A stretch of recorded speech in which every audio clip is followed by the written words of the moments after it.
Hey guys, I'm Nandini and today we're back with the chapter Food, Where Does It Come From? Class 6, Chapter 1, Science. What do you mean by food? Food is essential for all living organisms. Plants prepare their own food and store in their special organs as fruits, tubers, seeds, etc. So what is food? Food plays as a role of fuel in our lives. Okay, so it is the fuel for us to perform day-to-day activities. Animals and human beings depend on stored food of plants. Bigger animals depend on smaller animals for their food. Human beings also depend on animals for their food. Okay? The next question says, why do we need food? We need food because food provides us energy. Food gives us energy to do day-to-day activities. Food is needed for our growth. If we take proper food, we grow well. Food helps in maintaining good health. Food maintains body functions. Food is necessary for healing wounds. So if we get hurt, if we get wounds, so to heal those wounds, to get back to normal, we need food again. What are ingredients? Food comprises of ingredients. An ingredient is a part of mixture that is added to prepare a dish. So all those things which are added to prepare a dish are called as ingredients. Ingredients vary with different types of food. Ingredients can be obtained from plant sources and animal sources. Parts of a plant as edible products. So we're going to study what parts of plants can be eaten and what parts cannot. More than one part of a plant can be eaten, for example, roots. So we can eat roots in the form of carrot, turnip, radish, beetroot. So these are the plants whose roots are the ones which we intake, which we eat. Stems. We eat stems of some plants such as sugarcane, coriander. One form of stem tuber is potato. We also eat underground stem in the form of ginger.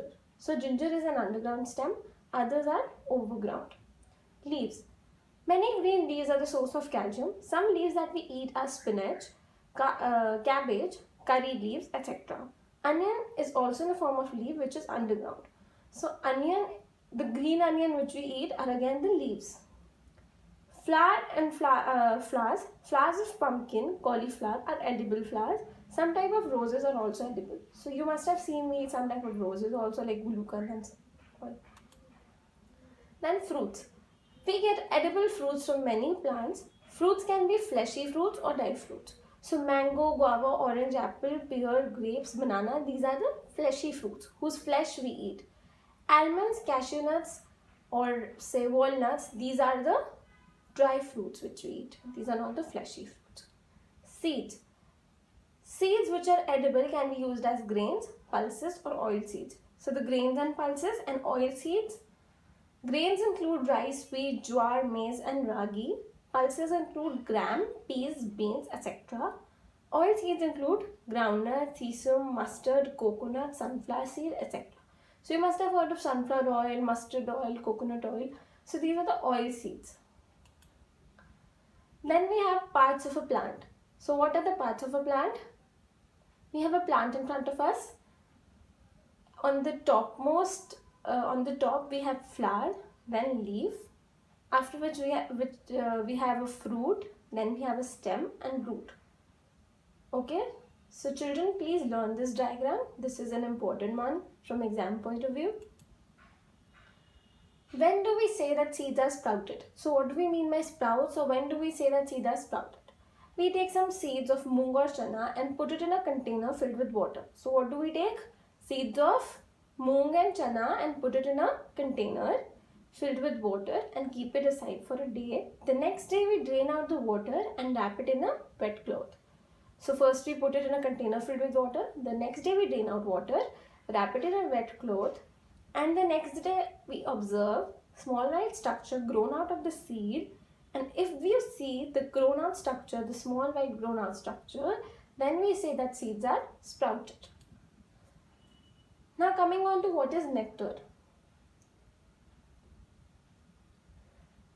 Nectar are the sweet juices. Bees collect nectars from flowers and convert it into honey and store it for their hive, store it for future in their hive.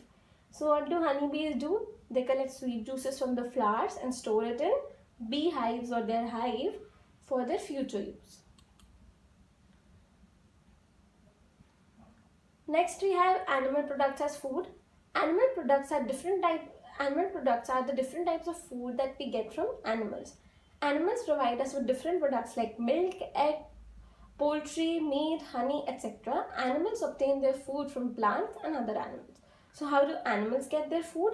They get it from plants and other animals.